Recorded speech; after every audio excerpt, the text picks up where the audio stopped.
धनंजय देशमुख यांनी आज जे टावरवरती चढून आंदोलन करणार आहे त्याच्या पाठीमागे त्यांनी कारण देखील सांगितलेलं होतं की 302चा आरोपी वाल्मिक कराड यांना करा आणि मोक्का देखील त्यांच्यावरती लावला जावा। तसेच जो फरार असलेला कृष्णा आंधळे आहे तो अद्याप 35 दिवसापासूनही अटक नाही, त्यामुळे जो संताप आहे तो संताप देखील व्यक्त केला आहे।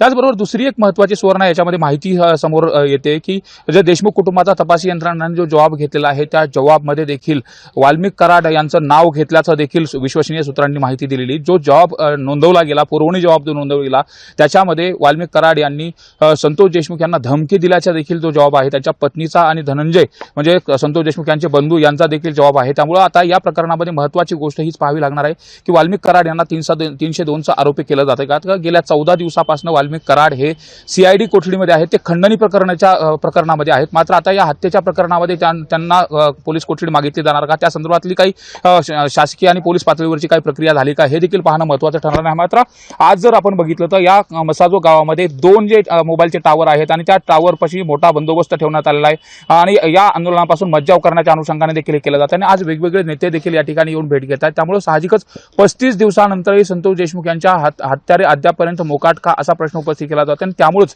देशमुख कुटुंब आक्रमक झालेलं आहे। आज देशमुख कुटुंबांनी इशारा दिलेला आहे तर उद्या आत्मदहनाचा, सामूहिक आत्मदहनाचा इशारा हा मसाजोगच्या गावकऱ्यांना दिलेला आहे। त्यामुळे तपासी यंत्रणावरती देखील किती मोठ्या प्रमाणात याचा दबाव आहे हे देखील आपल्याला पाहावं लागेल। कारण एकंदरीतच या पद्धतीने देशमुख कुटुंब असेल, गावकरी असेल आहेत आणि लवकरात लवकर जे कोणी आरोपी आहेत त्यांना कठोर शासन झालं पाहिजे ही देखील मागणी केली जाते। मात्र दुसरीकडे जर कृष्णा आंधळे नावाचा जो आरोपी आहे, हत्येमधला आरोपी आहे, तो अद्यापर्यंत फरार आहे, तपासी यंत्रणांना का सापडत नाही। आता 3 तपासी यंत्रणा तपास करतात तरी सुद्धा का सापडत नाही असा सवाल देखील, संतप्त सवाल गावकरी आणि देशमुख कुटुंब उपस्थित करत आहे।